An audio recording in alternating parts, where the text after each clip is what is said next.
Welcome to the Path Podcast, where we will travel the lives of some bold women, from dreams to detours to destiny. She did not choose this path. This path chose her.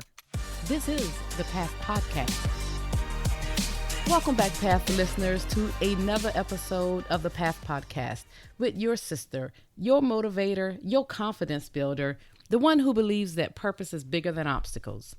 Well, Path listeners, I have a question. How many of you recall shopping and out of nowhere you hear a kid having a full out meltdown in the middle of the toy or candy aisle? No need to guess what's going on. I'm sure that child is not concerned about negotiating, but they just want that toy or that candy. But how many of you also have been told yourself or told your kids that money does not grow on trees? We've all heard that. Well, we know money does not grow on trees, but our kids often see it ejected from ATMs and or is substituted for the simple swipe of a credit card. When that happened, did you try explaining to your kids what is happening, how money works? Most kids don't know how it works. And if we take the time, no matter what age, we can educate our babies starting at a very young age. We know that financial literacy matters. It's just as important as learning to read or write. But very seldom do we make the time to teach it to our kids. My guest wrote, "Teach your kids the most important skill that no one taught you."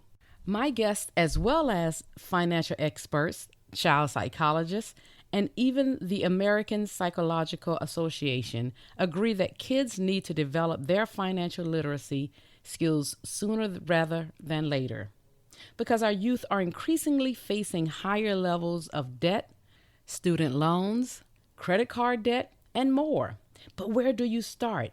Well, thankfully, my guest today is on a mission teaching financial literacy that we will find out more about. So let me share a little bit about who she is. My guest is Ebony Beckford. She is an author, an entrepreneur, and financial literacy advocate committed to closing the wealth gap in America. Ebony's work is guided by the notion that early financial education is a key component to achieving financial independence, as well as building economically prosperous communities of color. In 2020, she released her best-selling children's book, Madison's First Dollar. Oh God, y'all, this is the cutest. You have to go to the website, which led to her starting FinLit Kids, a multimedia company that empowers adults to teach basic money concepts to kids 3 to 7 through fun and engaging games, books, activities, and content. Now, past listeners, let me tell you, she has the receipts to show that she's out here on this mission. Ebony's work has been featured on NBC News New York, Essence.com, bear with me, Path listeners, MadamManure.com, look it up, I'll spell it for you, I'll put it in the show notes, and multiple blogs. She was recently awarded a $10,000 grant from UPS Ignite and Accion Opportunity Fund to grow her business. That is wonderful. She holds a bachelor's degree in communication arts from St. John's University and spent the last 9 years of her corporate career working as a real estate tech executive. Path listeners, I want you to help me welcome in our guest today, Ebony Beckford. Hello, Ebony. How are you? And welcome to the Path Podcast. Thank you for having me. That was a wonderful intro. Well, that intro is based off of you. Trust me, of everything you're teaching and your mission. Right. So kudos to you for all you're doing to help the world today in your mission right now. So let me tell you, Ebony, I love to start the podcast off. It's my signature question I ask all of my guests. Everyone, she is a beautiful young lady here, of course, but tell me about the younger Ebony, the Ebony who thought she had life all figured out. We always start, you can, whatever age you think you had life figured out. What were your hopes and dreams, and are you doing it today? So it's funny because when you talk about the younger Ebony, was very confused by life. I went through a lot of struggles early on. Mhm. I started experiencing death of family members at age 7. My oldest brother passed away when I was 7. And Mhm. from there on, there were a lot of tragic things that happened throughout my family. And so the younger Ebony was just really looking for some peace and stability, Mhm. and just trying to figure out why there was chaos. And although there was chaos, there were like adult things happening around me. I still had a really amazing childhood. Yeah. My mom she was a single mom and she did the best that she could. And my dad, was around, but he wasn't consistently there. Yes. Um, and so the younger Ebony really didn't have dreams because she was trying to survive the madness. And fortunately, I always knew that on the other side of everything I was going through, there was a better day, right? Yeah. My mom was amazing. I always talk about her because she was so strong and she instilled a lot of the things um in me that I carry today that made me able to survive her. She passed away when I was 18. And so and from that point forward, it's been me. So I've been managing my life for 25 years, and it's consistently gotten better because I always go back to all the things that she wound up teaching me. So the younger Ebony wanted peace and stability, and I'm happy to say that she has it. Wonderful. That's a wonderful thing. That's Yeah, a yeah, wonderful yeah, thing.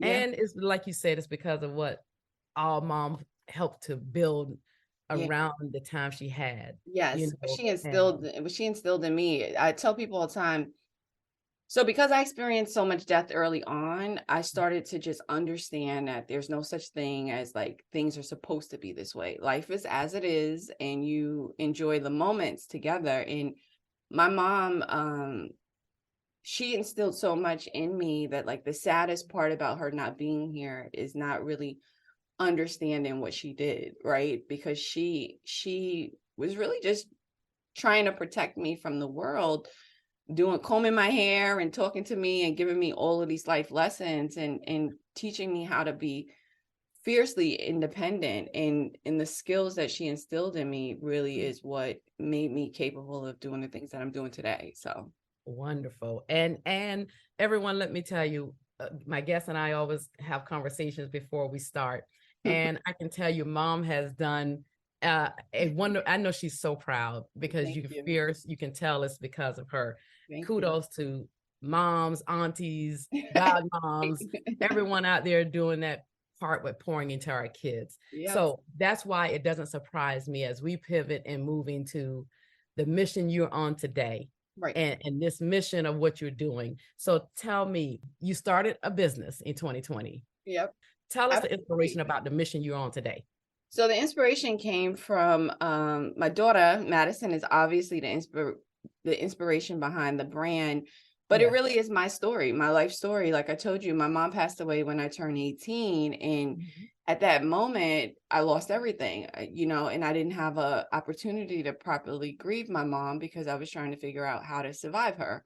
Yes. And my sister had passed away a year and 8 months before my mother, and she had Mhm. children. And so I was trying to do everything to support them, support myself and my brother and other family members, just collectively trying to figure things out. And so when I got pregnant with Madison, I just really started thinking about my own mortality and thinking about the legacy I wanted to build for her. And also it triggered a lot of the stuff that happened to me. So I started thinking like, wow, we don't have millions of dollars in the bank. And so what happens if I pass away? Yeah. Right? Yeah. Who's going to take care of my baby? And so I Mhm. started thinking about my own personal experience as well Mhm. as my niece and nephew's experiences. And the number one problem that we faced was that we were poor. Yes. And when you're poor, the people's perspective of you is different, right? They Yes. they think you're Mhm. incapable of doing things because you're under resourced, right? Exactly. And so I wanted to make sure that my daughter didn't have the same experiences as me. And so I started thinking about other things I could do. If I didn't have millions of dollars in the bank for her, then what did I have? And I thought about all the lessons I learned in my 30s that I wish I would have known when I was younger. And so I just started doing research, and I'm pretty sure you saw this when you did your research. I started doing research to find out, like, at what point can I really start teaching her these valuable lessons around money that I missed. Yeah. And that's when I found the Cambridge research study that showed that kids start to recognize that money has value at around 2.5, 3, and the habits that impact the decisions we make around money in adulthood are formed by age 7. Yes. And like you said earlier, they're not teaching this in school. And so I was sitting there and I'm like, by age 7, this is crazy. Your habits, like, yes. And it's really important to talk about habits, because people always, when we talk about financial literacy, people always go to the knowledge gap and they don't talk about the habits, right? Exactly. We all know that we should be eating well, but we don't. Why? Because of the habits. And and so I started digging deeper into habits and how habits are formed, right? Kids are learning from that age, from 3 to 7, all the way 3 to 10. Yeah. They're learning the most at that point. Their brains are developing at the fastest rate that it'll develop. And they're learning the most from their experiences and observing the adults in their life. And that's why like play is so important to them, right? Because they you get to recreate the world with them. Yes. And that's how they're learning lessons. And so after I got, the research, I found the research on how young, we really need to start teaching people. Like we have 20 schools. I think I just saw something where we now have 20 schools that are teaching high school students. But you know what it's like when you were in high school, you're just trying to pass the test to get out. You're not really learning anything. And so I'm appreciative of it. I think at every age we need to be talking about it. But we have to prime them for, and lay the foundation so that when they get to that high school point, they're excited to learn how they can grow their money instead of sitting there and the stuff is flying over their head. And so I started doing research on how kids learn, and I wrote my book, Madison's First Dollar. Never wrote a book before in my life, but I know how to rap. Don't laugh at me. I know how to rap. So I was like, children. Maybe we get that at the end. No. I can't freestyle, but I could write a rhyme if you need me to. Yeah. But I said children's books rhyme. So I'm gonna write this like it's a song. And literally wrote Madison's First Dollar, which it has a bunch of open-ended questions. It's about a little girl who gets her first dollar, and she's thinking of the various ways that she can spend it. And a wild story is, like, I wasn't planning on releasing the book, but I went to an event and I had it written. I didn't have it illustrated. And this girl who's a psychic, she doesn't like to be called a psychic, but that's how people recognize it, right? Intuitive, I think, is the word that she likes to be called. And she was there, and everyone's like, you should let her read you. And I was like, no, ma'am, I don't need to know about my future. I've been through enough. I'll just handle it when it comes. And they said, no, she could talk to you about anything, your career, anything. And so I went and I sat with her, and she asked me, she's like, you're going to be doing something really creative. You're going to be doing something working with kids. And I'm sitting there, I'm looking at her. I was like, no, ma'am, that's not me. I'm not creative. I don't know what you're talking about. And she was like, what are you writing? And I was like, oh, nobody knew. It's just me and my husband. It was an idea. The book was done, but there wasn't like the illustrations and stuff. So she was like, I told her financial literacy books for kids. And she said, you need to publish that. You need to put it out there. It's going to do well. Sure enough, I got a self-publishing coach, joined the self-publishing group, published my first book, and it went wild. And after that, that's when I realized the problem we really had, because I had high earning people reaching out to me, telling me how good this was, because no one ever taught them about money. And they were basically living paycheck to paycheck, trying to stay afloat, even though they're making 6 figures or more. And so that's really like how the book was born. And after the book was released, and I started to understand how deep the problem was because of the conversations I was having, I started to take the tools that I was using to teach Madison basic language and math skills, and I recreated them and made them about money, and launched Finlit Kids in April of 2021. So Finlit Kids, I can go back to so much you said, and everyone I know I was going back. I got 30 questions out of what you said just now, Ebony, to be honest. I love a lot of what you said. I just want to touch back on, like you said, the high school students, what they're teaching the high school students so late. And okay, so for the greater system, I think that it's intentional that they don't do things. They don't teach us, right? Because as we know, school system is designed for us to be workers, not to be owners investors and and entrepreneurs and making millions of dollars and not relying on the system. So we know that's part of it. That's a whole nother podcast, is it That's not, a whole Ebony? But nother go podcast. ahead. Yes, But please. we also know that like most parents don't have the skills themselves. And so, or they think they don't have the skills themselves. So they think that teaching kids about money is more complex than what it is. That's true. Like any topic or any skill that we're developing in a child, you have to start with the basics, right? Basics. Like what is a quarter? What is a nickel? Why does it matter? Right. And so I think a lot of parents, because they are not secure in their own financial knowledge, yes, they feel like, I don't even want to talk to my kids. Then you have parents who may not be financially stable. And so they're like, how, I don't want to show them. I don't want them to ask me if we're rich or if we're poor and things like that. So they don't know how to answer some of the questions that kids ask when you start talking about money. So they just want to avoid it so that they don't have to deal with whatever shame and embarrassment comes with not having enough, which is a whole nother, don't get me on my soapbox about that, because it's one of the things I try to teach the kids when I go and I talk to kids and do workshops and stuff, is that money is a tool. It does not determine your value. Amen. Yep. Your self-wealth should not be rooted in how much money you make, because that's what makes us, it creates more of an emotional attachment to money, which then can make us emotional spenders, or can make us people hoarders who hoard our money, or just all the things that we see that people don't like about money.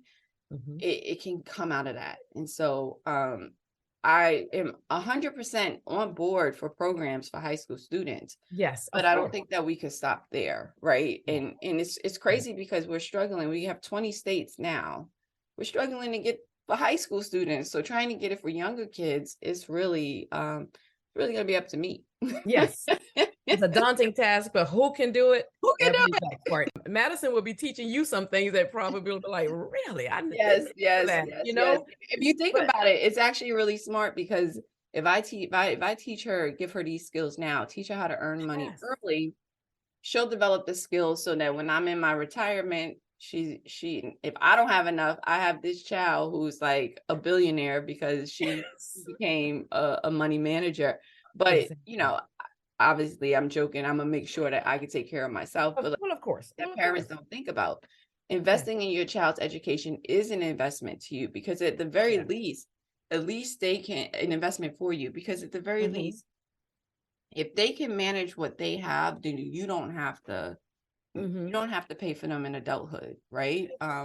If you teach them how to make money, is like Madison is she has an investment jar. She puts her birthday money and any money that's a gift to her, we put in her investment jar. And when she turns 5, we're getting her an ice cream stand. So her birthday party is going to be all about this ice cream stand, and we're asking everybody to come prepared to sell her out so she can have the experience of selling out her product, right? At that age, like she can make money. And so she can make money. And so why not teach her how to make money then, And so she's already thinking of that now.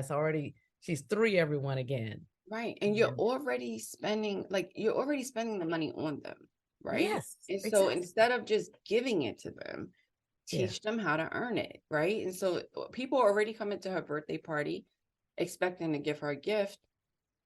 Give her the gift of selling out her products. Right? Selling out her product. Right. And so she can then take that money that she's been saving, that she's saving in her investment jar, and she can then take it and reinvest it and do it again, right? And just have that feeling. And it builds her confidence, expands her views of money and business. And if she understands the concept of investing, by the time she's 8, 9, or 10, we can have her take that same money and put it inside the market and teach her about that, right? Like these are things that, like, it's a safe space for her to manage her money and lose money. Yeah. And who knows what she's going to be by the time she turns 18, you know? I always tell parents, don't tell your kids that they're poor, because they're not. They don't have any debt. I used to always tell my daughter that. I would never, I told her I would never say that. I don't ever say those words. I say, because you speak, I believe words have powers a lot of times. Absolutely. When you were saying some high earners, they can live poor Yep. if they don't manage their money right. $200,000 salary versus a $40,000 sometimes can live comfortably in their own space. And sometimes the people with the smaller salary have a better budget, They because have a better budget. they know they're not getting more money, right? Yes. Yes. I think high earners are like, listen, if I can make 100,000, I can make 200, I can make 300, I can make it back, so I'm not going to worry about that. Yes. And a lot of people that I've met teach their kids, have been taught to save. They haven't been taught to think about how they spend their money. So saving is the only thing they think about. And the idea of doing anything else, like investing in any other way, literally gives them anxiety, because no one has taught them to think about it. Like, critical thinking skills are important. And we teach our kids to think critically about a lot of things, but we don't tell them to think that way about money. So these are the things that I'm trying to like bring awareness to when I talk to parents. But everything you're saying, it resonates with me. Right. It resonates with me with things in my past. It resonates with everything I know to be true today because of everything you're saying. And I love the part of what Madison and the ice cream truck, and like you said, how it's building the confidence and how it's going to then to teach her to get that money invested into something else. She's not going to have that. Not saying nothing won't ever be fearful to her in some ways, or you building it starting now. That is so critical. Things I wish, where were you 20 some years ago? Trying to survive after my mom passed away. Oh my God. Of like what society really is. And I tell people, I said, it's amazing how now in hindsight, I could see the purpose of my story. Yes. Right. Because I literally have been from the hood to Harvard. My husband went to Harvard and I go up there with him. So I tell people we graduated Harvard. Hey, yes, ma'am. We are one. We are one, and I was there. Okay. But wonderful. Navigating these different like socioeconomic groups and seeing like how the world works and realizing that like it doesn't have to be this way, right? If we gave, and this is what I believe, I tell people all the time, I said, don't strive to make your kids rich, try to make them financially stable, because it's the quest of trying to be rich that is making us broke. Everybody wants this status. And so what do? They say fake it until you make it. So you have the big house, the big car, the look, and all these things. Focus on creating a financially stable society, and we won't have a lot of the problems that we have today. Because a lot of the problems we have today are born out of fear, and it's rooted in economics, right? Like, and so if we teach people to manage the things that they have, I mean, and I tell people all the time, and no one's challenged me yet, but if they want to debate me, we can debate. But you literally can cure poverty in one generation if you teach people how to be responsible, right? And they want to be, but they just don't have the skills because they weren't developed. And so a lot of the things my mom put into me, right? Like I'm one generation, right? My whole life completely changed, right? Same thing for my brother. Like we're one generation from poverty, and both of us, we're continuing to build upon that with our children, right? And so I think these cycles of poverty, right? Part of it is because the failure of the educational systems and because of the belief systems of the parents, right? When I always talk about the education system, they are not like supposed to be your child's main source of education. You are, right? The schools may supplement the information, but you instill the values. You teach them the lessons. You teach them about the world, how you understand it, right? You give them the confidence to exist in the world when the world is against them. And so we put so much weight into these school systems that are just designed to like continue to harm us, you know? And so I'm not anti-school. I'm just saying, I understand the way it is. And I think the systems are broken and they need to be fixed. I agree, because everything to me should stem from the home first.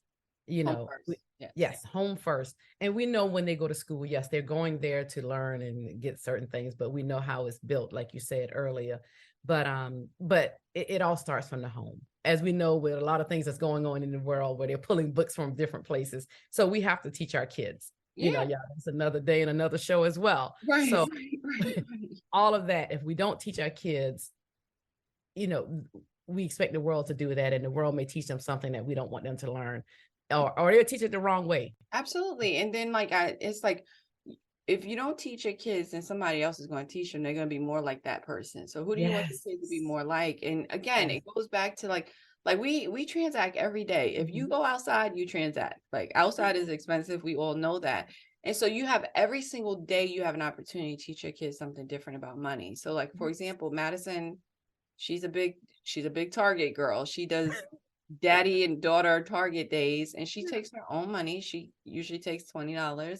And we pay her. She's 3 again. Let's be clear again. Right. She's 3. Half year matters to a lot of people. But she gets paid. I pay her as a brand ambassador, and I pay her in cash.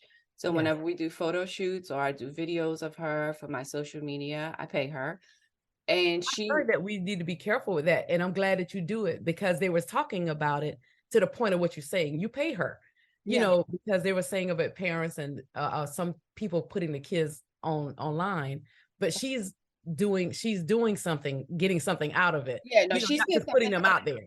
Yeah, no, we pay her, and we also I pay her in 20s. So we her max limit is usually $20 bills. She takes a $20 bill to Target, and she loves these mini brand toys.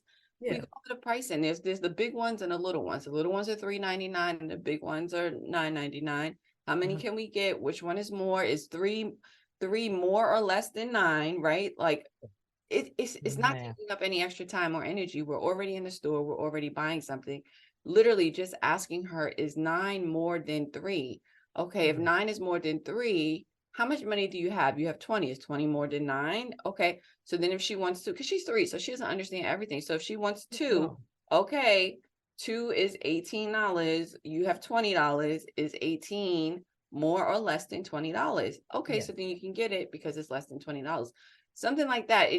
And she's not going to understand everything, but it's developing, it's expanding her mind and making her think about it. And like you said about paying your kids online, the online kid thing, I've always, even with the business, I told my husband, even though the books are in Madison's name, but they're not that's the first series. I have 2 other series that I'm working on with Sadie and EJ. So there's 3 kids in the second book. And so there are other series. And so I'm building the brand as Finlit Kids so that it's not focusing on Madison so much.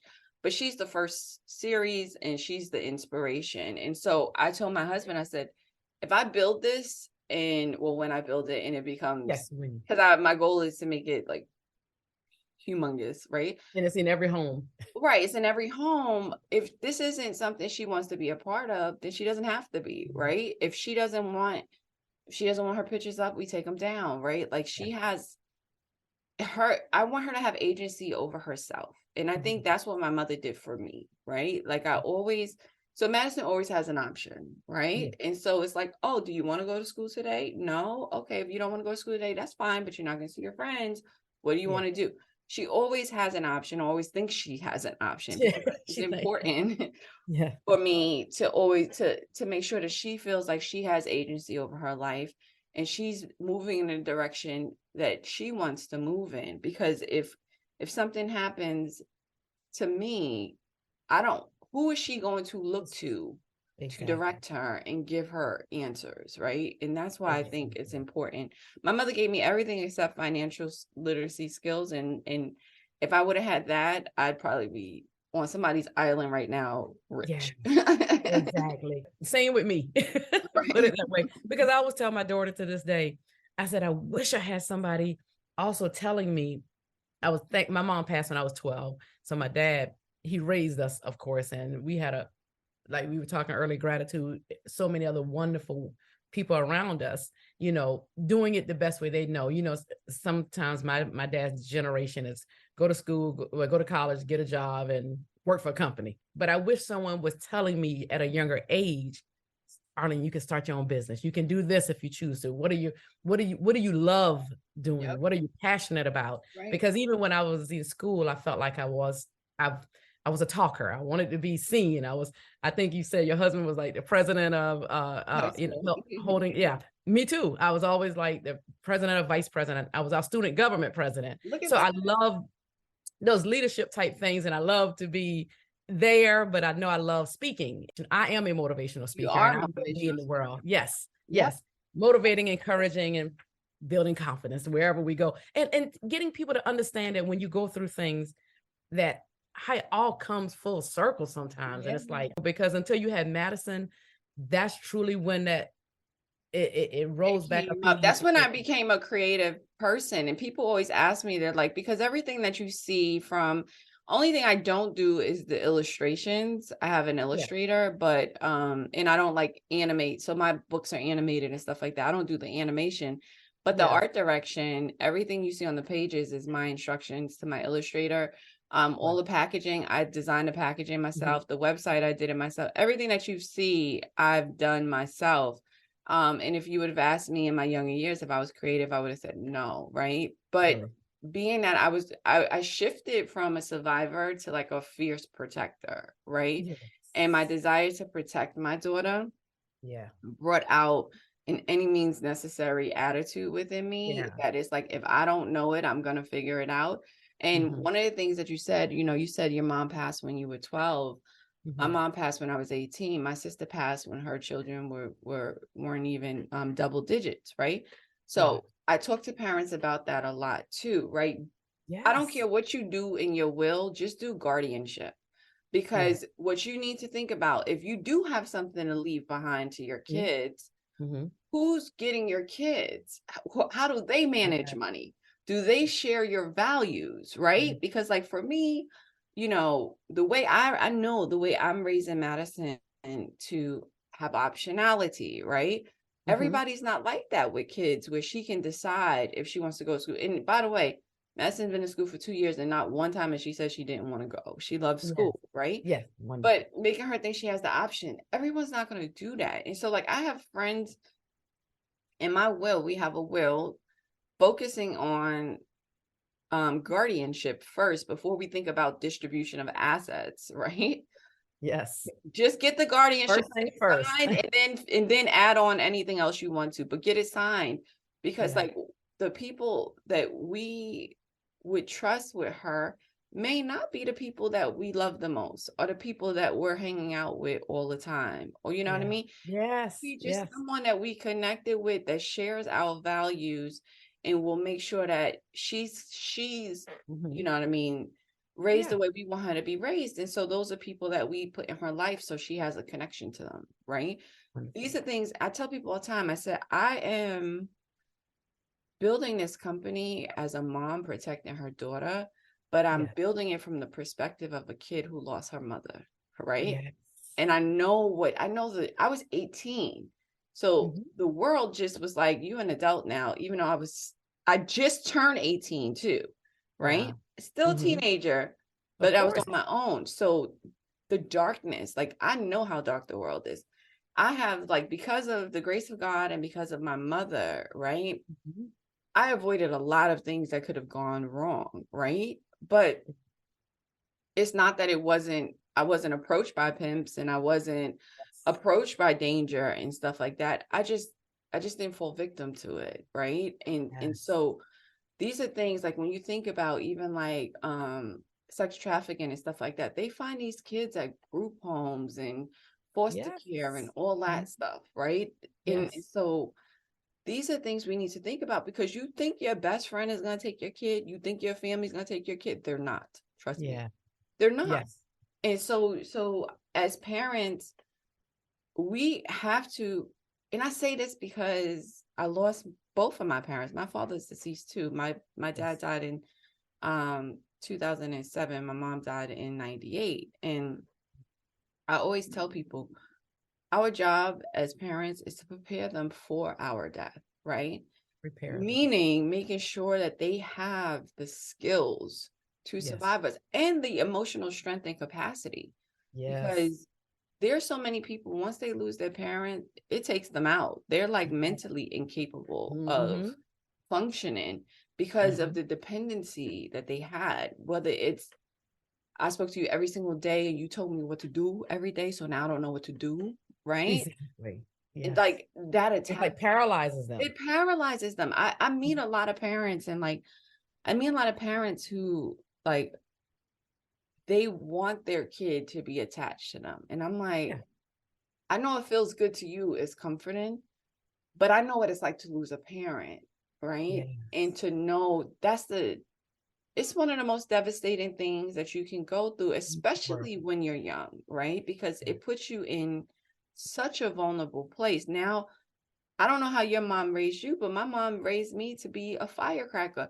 If I wasn't, that's why I think that God made it happen when I was 18, because if I would have went in under someone else's guardianship, we could have battled, right? And I'm not feisty and fiery, but I'm protective, right? And so you can't run all over me, right? And that's a recipe for disaster if I'm under someone else's guardianship, because my mom raised me to stand up for myself and to talk back, right? Like, you better talk back. And I was always a good kid. No, to be honest, I knew you were good. I was really a good kid. I followed whatever my mother told me to do, I did. I've always been that way. For me, it was like, if it makes sense, I'm going to do it. If it doesn't make sense, I'm not. And my mom allowed me to be that way. And so I think that, like, as two moms who lost our mothers, we can sit here together and just nod our heads and be like, yeah, because we know you still had your father. I had my father too, right? My father he didn't take care of me after that, but your father did, but it's still different. Thank God, yes, he was there. Right. Definitely. It's still, we thankful for the other women who came in, aunties and stuff. Yeah. Right. No one ever tried to replace my mom, of course, but it's because no one can, she's irreplaceable, to be honest. So I tell women, and this is the other thing when I talk to women, because I meet people a lot at trade shows, the hair show, but I meet people and I tell women, I said, do you understand how incredibly powerful you are?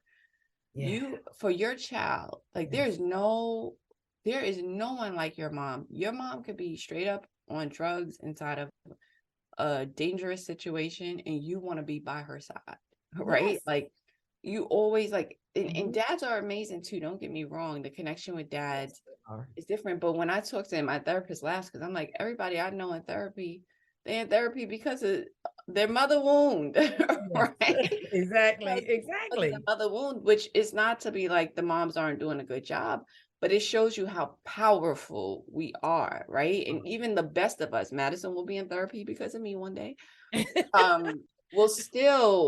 Will still have an impact because their desire for us is just like so strong. And if we don't open our minds and try to fulfill their needs versus trying to train them and have them fulfill ours, then it creates the tension and the disconnect, which is what puts us all in therapy. Exactly. Everyone, I'm a big proponent on therapy. Just go talk, even if you don't think you got nothing to talk about. I bet it's just wonderful to have someone you can go to and that's not biased to accept, but making sure you're okay. Yeah, I've been in therapy for 3 years. I did a post on Instagram that actually got a big response because I put like, I did I don't know if you watch Love and Marriage Huntsville, but Tiffany Whitlow, she has a company that she's co-founder of called Now Included. Yes. And they were at the Mom Friends, which I just came from. Yeah. And they record our motherhood stories, and they asked me like to talk about my motherhood stories, and I was like, how did motherhood change you? And I said, motherhood forced me to heal. And that was the first time I think I said that, like I said it to them. Yes. And that really resonated with people, because I went into therapy because I was like, I know I've been through some things, and I've always been in and out of therapy, but I was like, no, I'm probably going to be in therapy for the rest of my days, Mhm. because there's so much that happened. Like, I didn't grow up with a mom from Yeah. 18 to now to almost Yes. 44. And so there's a lot of things that I'm naive to about how the way the world works, to being a child with a mom. Like, I don't know what that's like. I don't know Yeah. the privilege of that. And so Yes. I'm going to make sure I stay in therapy so that I can show up and be the mom that she needs me to be, and Great. catch like all of my blind spots, And so I'm Of course. 3 years hardcore in, almost like for 2.5 years, it was every week. Now we're at every other week. Um, Mhm. but every other week I'm just learning more and expanding my perspective. So That's wonderful. And therapy's that's wonderful. everything. Yeah, therapy is everything. I agree. For sake of time, because as you all, Talk forever. Ebony and I, we could talk about this for days. But I want to ask you, because see, Ebony, this is why I can do 2 hour, 3 hour shows, because you have so much to say based off of that, but how it involves, mom, and then the to the finance, to you being a mom, and all of that. It's just those are the beautiful parts that's going to help the world, because you can understand so many dynamics that Yeah. people may be dealing with. Everyone, sometimes we think it's just about finlit kids, which it is, of course, Right. because this is going to build something for generations to come. Right. It's just sometimes that story that you've told that we wish no one has to go would have had to have gone through. Right. But we know your passion is serious about building that for generations to come, and building that for families and young people. Because when I looked at some of the statistics, but they were saying 11.6 million children live in poverty in the USA, and the poverty rates remained disproportionately high for children of color. All of this is on her website, y'all. So we're going to get all of that information so you can go. So this is all from Ebony. And you're so big in showing the percentage for Black, Native Americans, and Latinx groups. So I love the fact that you're doing that, because you're passionate about changing this generational gap and Right. wealth and Right. the knowledge for our generations. So my question then goes into, we talked about how I know you teach in Madison, so we can move on with time. I was going to ask you, or just to tell everybody again, do you agree the best time to start teaching your kids about money is when they can start counting? Because some people think Yeah. it's still just too young. But No, it's not. It's not. It's actually, you should use coins to teach them how to count. yeah. There are kids now, because kids are not interacting with cash anymore. Everything's about credit card. There are some Mhm. kids that don't know how to add coins, right? And so Yeah. if they're working at a cash register and technology fails, they have to think in their mind how to, like, how much change they're supposed to Yes. give you, right? I mean, shoot, I have to. I still use my hands to count. I do too. And so it's important to teach them as soon as they understand Mhm. that money has a value, and it helps them get the things that they want, right? Yeah. And Yeah. so 2.5 is around the age that I'm seeing most kids start to come on, mommy, let's go to the Yeah. store, or can I Yeah. buy this, and come into that level of awareness. Mhm. And so that's when you start teaching them, and you start with counting. Just and that's the thing about it. Like, you don't even need money to teach them the skills. No. So I use a chocolate budget for Madison. So she Mhm. gets 3 pieces of chocolate a day. Yeah. And some days she wants 4. If she wants 4, then she knows there's going to be one day that she only has 2, right? And so we budget her snacks. Mm. And she's developing the skill of budgeting. We do Yeah. things to delay gratification. So when we go into the Mhm. store, I don't tell her she's not getting anything. I don't tell her not to look at the toys. I tell her we don't have a plan to get anything. So let's go look and see what they got and see how much it costs. And then we're going to go home and Yes. create a plan to get it. Yeah. Right. And Uh-huh. then I follow through on that. I come back and I let her buy it. Right. Yes. And so I make sure I follow through. So I'm building her trust Mhm. that she can't get it now, but she'll get it later. And that helps delay her gratification, which is something, it's a skill that's is crucial to like investing, right? You have to have the patience to Yes. watch your stocks grow or your sit on business some. grow, or even to get your education. It requires time, right? And so little things like that, you don't even have to use money. If you're a person who feels like, I don't want my kid to be money obsessed, which they won't, it's usually like, when you really think about it, kids who have early exposure to money management, they don't grow up to be money hungry, right? It's the people who grow up seeing money used as a tool for power and not as a tool to exchange things. You know, with people who grow up with money being used for personal value are the ones who develop those personality traits that parents are trying to avoid. Money is, people say money is the root of all evil, and it doesn't matter. In my opinion, money is the most important thing that we have, because everything that we need and we love to find peace and happiness in this world requires money, including your family. You got to feed them. You got you got to buy all of the basic needs that we have. There's only one of the 5 basic needs that we have that doesn't cost money, and that's air. And they will figure out how to charge us for air. Exactly. It's coming. Look, the new tires, some of them charging now. They used to be right. all the time. Right. And so so I operate from a position that money is the most important thing, right? Because without it, I can't, if my daughter gets sick, I can't get her the care that she needs, right? It just decreases my chances to take care of my family in a meaningful way, right? It decreases my ability to be at peace, right? Like I was in survival mode for years, and even when I wasn't poor, was acting mentally like I was poor. Right? That's why these things in the back, these pictures in the back, they were once affirmations that said like, I am prosperity, because I heard myself constantly saying I'm poor, and I was like, I am not poor. Why do I keep saying that? Yes.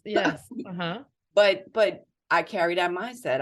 I dress like I don't have it. I do all these different things. And I'm not saying you have to dress up all the time, but I really was walking around. My husband was like, honey, get a new pair of sneakers after 2 years. The same ones every day. Exactly. Right. And so I do that too, though.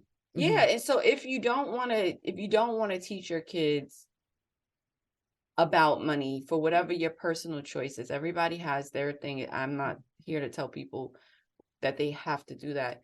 Yes. Understand the skills that make, and the skills that make a person financially capable, and also do things to enhance your children's confidence, because 80% of household finances are managed by women, but 23% of women feel competent, right? Like, that's a big disconnect. That's one of the reasons why it's important for me to have a Black girl as the main character at that, right? It's because as a Black person, we need to show the world that we're capable of managing money, right? And then females, we need to see ourselves as money managers and stop only looking at the men as providers, because many of us are the providers as well. So yes, we are. It's really the love of the money. That's what people always got to remember, because it's when people just over obsessed about it. So I agree with that one. Yeah, and you can love money. It's the obsession. It's the obsession of it. It's not, because like you can love making money because money helps you access the things that you want to do, and you can do good. But it's when you place a personal value on yourself because of that, that's when it becomes. And if you think about it, when you think about social and emotional skills, which is something that we focus on too at Finland Kids, the people who are billionaires that people are like, oh, he's an a-hole or something like that, right? They're not struggling with their emotions. They're clear on how not at all feel. And so if those of us who have good in our hearts and want to do good things in the world don't take the same approach of being hyper vigilant about our money and our goals, and recognizing the power of money to do the things that we want to do, then we're going to continue to let these people that we consider to be evil be the rulers of the world, because they are focusing on money, right? They understand that like I could be crazy as Yeah, long as I have all of these as long as I have money. dollars in the bank. So Yes. Oh, good point. Good point. The one thing I want everybody to hear what she said is everything is that day-to-day activity that you can show your kids every day. about it already. So everyone, you can start it today. And no matter the age, you can start. If your kids are older now, you can still start at that level where they are. And again, we're going to give her website. But the new books that you're working on, are you working on them? Will they be at different levels, or are they still be at that 3 to 7 range? Yeah, so I'm staying within a 3 to 7, may go up a little, like with the last, like I'm doing a book based on investments, Yes. but later Wonderful. that one will probably go up to like the 8 to 9 year old, but I focus on 3 to 7 That's wonderful. because that's the age group that no one is focusing on, and it's the most important age group because that's the age in which your habits are formed. So Yes. knowledge gap is one thing, habits is the other thing. And we really need to make sure our kids have strong habits. Even if we have bad habits, I tell people all the time, pretend when you're with the kid, like even pretend play. Me and Madison, this girl, she just created a menu for her restaurant that I just told my husband, I was like, I'm done. She can take care of herself. She knows what she's doing. She knows what she's doing. Right. But when we play anything, Yeah. we always talk about money. So when she got a new toy car, how much is that car, girl? Oh, that's a nice car. She pulled up, she was picking her friend up. I said, oh, are you a cab, a friend, or Uber? I'm a Uber. Okay, how much is that Uber ride? Right? Continuously reinforcing the fact that there's a value to things that she needs to be aware of, right? Those are the things that I do. And so there's a real need in the 3 to 7 space. As the business grows, I'd like to create stuff for people of all ages. I just did some conversation cards for the mom friends where I just put together some questions and answers so that families could sit down and start having conversations about money. But right now, like a lot of the stuff that I'm super geeked out about is really for that age group. I have a whole like network of financial literacy authors who deal with kids, and people tend to start at 8 and older. So it's the funniest thing to me because I'm like, they start right at the point when your habits are formed. When it already, it's kind of already formed now. Right. And it's interesting because I know when I was listening to some of your stuff online, you did say you were out there looking for stuff and you couldn't find it. So obviously we know it's needed. Wonder what made them not think to do it for a younger age. A lot of people think, I think people overcomplicate it. They don't simplify it in a childlike way. So one of the things I love about, and I get this feedback, it's not just me loving it, but I get the feedback. The books are really simple. They're easy to understand. There are stories that, you can read over and over to your kids, which repetition matters. So don't read the books once, read them every night. Just like I read the ballerina story to her, I read the financial literacy book. Yes. She likes Little Damon. So I have a collection of financial literacy books. She really likes Little Damon a lot. He just came up with that when I saw that. Her books are her number one favorite, but she likes Little Damon on top of that. That's like one of her everyday books. But it's every day. It's not a one and done deal. The books are designed to spark conversation for them so it's open-ended questions in the first book. So that they can you can ask them, what would you do? Right? That starts critical thinking, right? And not telling them what to do. What would you do? Most kids, 100% of the time, buy candy. Just candy? Is there anything else you could do? What if you could buy 10 candies instead of one candy if you invest your money, right? Like those type of conversations really is what like the books are designed to start up. And then, we have flashcards and match card games. The match card game also designed to start conversation because they have financial terms and illustrations so that the kids can connect the illustrations to the words. But when you turn over the cards, you matched assets. Oh, what's an asset, right? Oh, you match liability. Oh, what's a liability?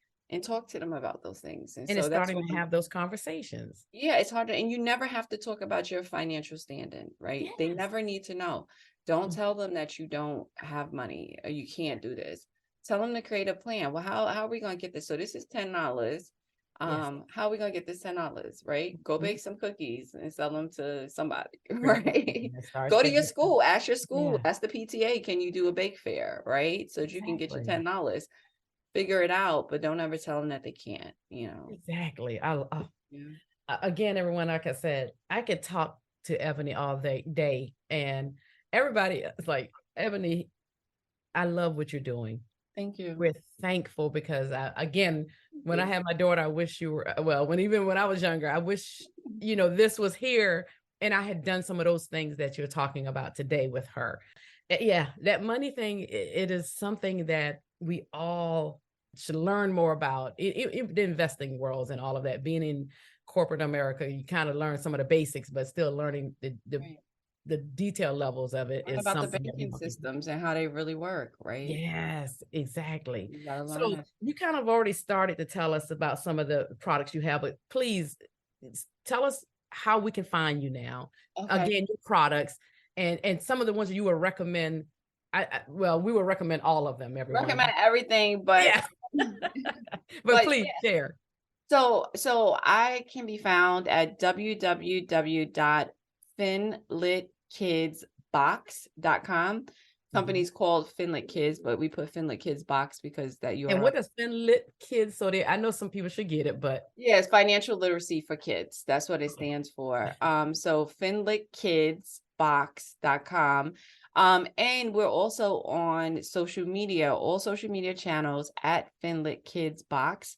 If you follow us on YouTube, we are doing animated music videos, and so we took some popular and familiar nursery rhymes and made them songs about money. And so we released one that's on our website, but I'm going to be releasing more throughout this year. And I think that those have been really a hit when I've gone into schools and I've done readings and I play the music for them. The kids really catch on to it. Also, I have my activity box, the money box. So each book, so I have a 4-part book series. 2 of the books have been released. Each book will have an activity box to go with it. I didn't release the budget activity box yet because everyone's like, you need to go and market more, stop making things. But there's an activity box. So the money box really was designed to go with the first book, Madison's First Dollar. And that's basically an introduction to money, right? And some of the basic concepts. So in a money box, you have flashcards that introduce kids to the 4 most used U.S. coins. They have 3 levels of learning. 1 level is coin recognition. The other is values. And the 3rd level is relative value. So when I say relative value, I mean, so that the kids understand that 5 pennies is the same as a nickel, right? 2 nickels are the same as a dime. So they start understanding coin combinations. Then in the match card, like I mentioned earlier, they're designed to develop their money vocabulary. So it's financial terms, as well as some of the illustrations of my characters are on those cards. And it's also games like match cards. Games are awesome ways to teach your kids how to be a team player, how to have patience and wait their turn, right? How to be competitive, because we need to allow our kids to be competitive. Being competitive is great. So when they get in corporate America, they can feel comfortable asserting themselves and winning, and also asking for a raise and understanding and determining their value. And so those match cards are designed for that. There's also in the money box, there's a coloring book, which I love coloring books. It's the same story as Madison's First Dollar, but it's the coloring book version, which I love because it's an activity that the kid can work on independently. Coloring books are very meditative for kids and adults to use. Yes, and they're constantly returning to the same illustrations and images around money. So they're thinking about this book about money.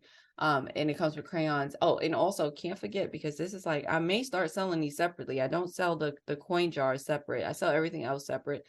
But there's 4 coin jars, and we included 4 coin jars because I wanted people to teach their kids how to think about how to allocate their funds, right? And so there's a save, spend, invest, and give jar. I had a lady at just the mom friends when I was there, she told a fantastic story as to why your kid has to have multiple savings accounts. She had her kid saving his money, and then she wanted him to donate $1. Yeah. He threw a whole fit. Why? Because that's his money, right? He's saving it. It's mine. You're taking this from me. But if he had a jar that was specifically for giving, then he would understand that this is the purpose of those funds. You're not taking anything from him because he already allocated those resources. And so for him, that money's already not his, right? And so she and I were cracking up about that. And I was telling her, I said, that's the importance of having multiple savings accounts, even if you don't use my jar, but having it for specific reasons. Spend and save for something big. Think about and here's your spending money for the next week or two. Do whenever you want to grab into it, get it, And so though that's the money box. And then we also have t-shirts and pop-it wallets. Those pop-it wallets are popping in person. The kids be like, I thought those were cute. The kids come to the table with the pop-it wallets and banks and stuff like that. And so and there's more stuff coming down a pipeline, but I'm the only person doing this. Yes. Like she said, she's a solopreneur, everyone out there building this brand, and that's what happens. We're building, but for you to be building it and doing it still and have been in the arenas that you've been in so far, that's wonderful. And the arenas to come. So, that's amazing. A lot, that's a wonderful start. So, and I know it's a lot of work. So everyone, let us definitely support her. Let us support this cause, because it's not just supporting her. We're getting value out of it. It's not something just to Ebony and our little Madison. It is, and hubby. We're gaining this. This is building our future for our family and our children, and something that benefits the world. So we can't thank you enough for putting this out here. Thank you. I already, while you're talking, I'm sitting here like, okay, I got 4 people, 4 little ones that I need to go ahead and start and purchase this, and I will definitely do that. So everyone, again, make sure you go to www.finlitkidsbox.com. Yes. All of everything she said is on her website. Follow her on social media. I tell you, Ebony, it has been a pleasure. What else do you have coming up? Because I know you're working on other things. So right now I'm taking June and July to focus on building partnerships so building my infrastructure for the company, so that I can have templates and everything done. And then I'm going to be in the next thing I'm going to be at is going to be in August at the Invest Fest in Atlanta. But in between that time, from June and July, I am going to be hosting some workshops. I'm thinking about doing some virtual readings for the people who subscribe to my email list. And some brunches, because I told you earlier when we were talking, I want to start a community of moms called Prosperity Mamas. And so I'm spending July really hunkering down and getting those things so that I can have like just an automated setup, because I haven't really tapped into like my email list yet, and I need to. And so solopreneur, so can't do everything at once. And so the next big event I'll be at will be Invest Fest, and so in August. And if you're purchasing tickets to go, you will see Ebony there and her setup, because when I saw you at the hair show, I love the books. I think I just purchased two different areas, and I'm like, I'll definitely do it. But I wanted to connect with her, I know, and talk to her, and I'm so glad we connected, because this one is I just wish I'd been to yours first. But so definitely I am so honored that you were here. Moms out there, look for that Prosperity Mamas. Those things are so needed and critical. So if you ever put it out there, let me know. I don't mind posting it for other people out there to see. Oh, absolutely. All the things that you have coming up. Is there anything else I love to ask? Is there anything I didn't ask that you would love to share that is on your heart today to share to the past listeners? Well, the only thing that I always try to say, make sure I say, is that I like to quickly talk about my tagline, restoring generational wealth, because I think it's important for people to understand that I say restoring instead of building, because building implies that we're starting from nothing. Mm, Restoring is really drawn on the fact that we come from wealthy communities and a wealthy culture, and yes. we come from something, and we're Mm, just trying to get back there. And so if we really lean into our communities and support each other, right, and work mm, with each other, and really leverage the resources that we have available to us as a yeah. community, then I think that we'll have generational wealth, like, that we never even dreamed of. And so I always like to let people know that, like, we come from something, right? Like, we're not poor, right? Exactly. we Yes. we come from something, and we have to just rebuild what was taken from us. Look, everyone, I know I say this every time. I could just end it right there. But that is wonderful. And you know what? I wrote that down because there are some things that what you said would make me change.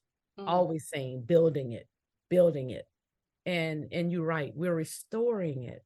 yeah, yeah, It's because just like Oprah. I love those ahas. Even, you know, it's just something still, you've heard probably, but you just didn't use it in your vocabulary because you always still say, I'm building it. yeah, But no, I'm restoring it because that's what I do believe yeah, more than anything. we come from So, immense wealth, and so exactly. if you remember where you come from, our stories are important. Like, my mother wasn't perfect, but I know her story, and I know that she did everything she could with her capacity. So knowing that she did everything she could, knowing her story lets me know what I come from. I come from incredible strength. And so when I have to draw upon it, even though she's not here, I feel confident and secure in knowing that I come from strength, right? And that's why it's important for us to understand where we come from. And kids need to know in childlike ways, child-friendly ways, what Yes. we've gone through, so that we Mhm. know that we can get where we need to go, right? Exactly. You think about your insecurities, where does it come from? It's, I don't know, I'm panicking. How do I, da, da. I know I'm gonna be all right because I know what my mother did with what she had and what she'd been through. And so Yes. if she can go through that, and I've had far more than she had, Madison could go even further than I Further. can even imagine, so Mhm. yeah. And that's what we always trying to do, right? Everyone is set our kids or that next generation up to go further than Right. where we've gone. But we And think that we're is the goal. protecting them by not telling them our Yes. stories. No, we're empowering them by telling them our stories, right? Like, and it's Mhm. not easy. Don't get me wrong. Yes, There's not. ways to do it in a child-friendly way. But, like, Madison knows my parents aren't here. She's not walking around fearing death, Yes. right? Because Yes. the way we speak to her, you know what I mean? Mhm. They're just not here, and that's it, right? That's And it. as she gets older, we dig deeper into it. And so it's important for us to have our history at the center of our learning and our education for our kids. Because Yeah. if I didn't have the mother I had, and I grew up in the world that I grew up in, I would think that Black and brown people weren't anything. You know what I mean? Yes. Yes. We couldn't get it together. I'd be mad at everybody. Why can't you just get it together? Yes. I know the systems. We know the systems that were So I built, always unfortunately. tell people, I said, I'm not mad at, for the trauma I experienced. I'm not mad at my parents. I'm mad at the systems that they Yes. were up against. You know what I mean? My dad's Puerto Rican too. So, like, I have, Okay. like, Black and Puerto Rican. Okay. Um, and so you have systemic issues for each culture, right? And so I understand the systems that they were up against. And so they did the very best they could. If, and when people say, well, they could have did better, could they have? And Yeah. if they could have, are you? Yes. Right? Because so many people tell me, no one told me about money. So what are you teaching your kids? Yes. Oh, you And didn't prioritize that. yeah. And who didn't say they didn't try? Even like you said, they could have done better. Yes. But who didn't say they didn't try? And the system sometimes kept, Right, right. it's like, That's why I tell parents, like, I don't listen, judge parents today. I'm like, look, they make it so incredibly hard for you to just have the basic needs met, right? mhm. To be able to pay rent. We're paying 60-70% of our salary. We have Yeah. to work. We can't be as present for our kids as we want to be. I'm not mad at parents. I'm just here to tell parents that like you got to get hip to the game, right? This is what they want to happen. They want you to be overworked, and so that you can't do the things that you need to do, so that your kids can become major consumers. Because what you do, feel bad and you buy them something. No, feel bad and play with them. Feel bad, take them to the park.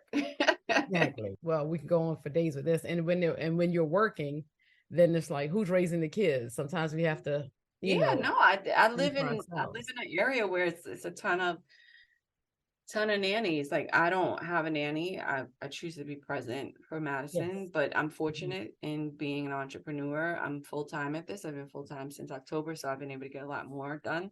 Yes. But it's not easy at all. Like I only work 3 hours a day. I wake up at 5 a.m, but I just, like I said, like I think once this stuff is brought into awareness, it shifts your mind, and you go from being a dependent of a system to protecting your kid against the system. Exactly. You know what I mean? Exactly. And figuring out how to do it, right? And so before you thought you only could, you're at the mercy of this job. Now you're like, look, I have these skills that's making this company millions of dollars. Let me figure out how to do something on my own. So yeah.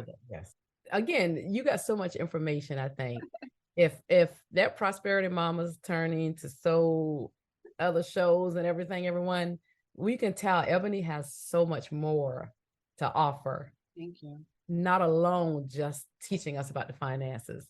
I love your thought process on how everything Thank you.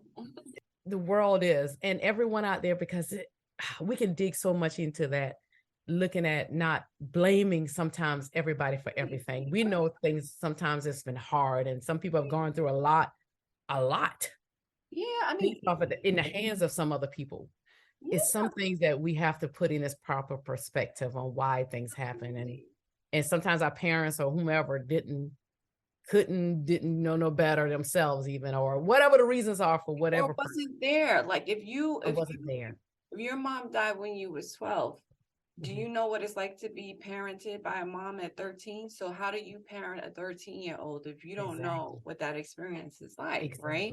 Exactly. You have to have that type of perspective, because it's not excusing you. I still hold you accountable. You need to be accountable. But you can then foster a better relationship, because we're not defensive. We're learning, we're understanding, we're improving, and we're just continuing to grow and keep our eyes on the prize, which is really just to build a world where everyone is included and everyone is at peace. Like everyone, Black, white, indigenous, like everyone, right? That's the goal, is like, and I think that will come from some level of financial stability. It does. It will. Well, again, Ebony, I can't thank you enough for coming on the Path Podcast. You have given us so much that beyond what I thought I would have. Well, I'm not saying I wouldn't have gotten all of this, everyone, but you've added so much more even. So, and for that, I say thank you. Path listeners, we're going to end the show this way. I love to end on something my guests say. Children first learn about the world through observation. What they see you, other adults, and older kids doing around them is what they will try to replicate. Some parents may worry that putting too much focus on money too early on will make their kids anxious, but keeping it in the dark can also cause more shame or guilt surrounding it, and other things that Ebony kind of alluded to today. One of her quotes again says, "There is no fortune that one can pass down to their children greater than financial literacy," which is what you reiterated over and over again today. Something you said before we end that I thought was very critical too. You said, don't try to make your kids rich, make them financially stable. Path listeners, that's one of our goals. We're going to restore this generational wealth, as Ebony said, and let's take over the world, everybody, with just everybody being happy and financially stable and free. Stable, they get rich, that's great too. Yes, if you get rich, that's the icing on the top. Right. Until next time, thank you again, Ebony, for coming on the Path Podcast. Thank you, Arlene. I appreciate it. This was a great conversation, and I appreciate all of the feedback that you've given me. It's empowered me to go on and continue the conversation. So I appreciate the time spent with you as well.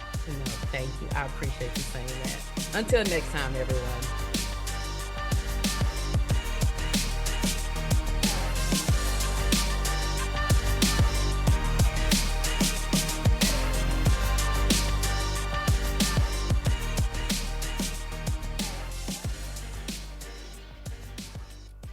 Thank you, everyone, for hanging with us. Don't forget to subscribe and leave a review on Apple Podcasts, Spotify, Google Podcasts, and other platforms, so you can stay up on our bi-weekly, real conversations with these bold women. You can follow The Path Podcast on Facebook at The Path Podcast and on Instagram and Twitter at The Path_podcast. And if you would like to be a guest on the show or have questions for a future show, you can email us at thepath4ward@gmail.com. That's thepathforward@gmail.com. And if you're looking for a speaker or you're in need of a life coach, please reach out to me. Again, at thepathforward@gmail.com or at ACKORLEH@gmail.com. Thank you. Until next time.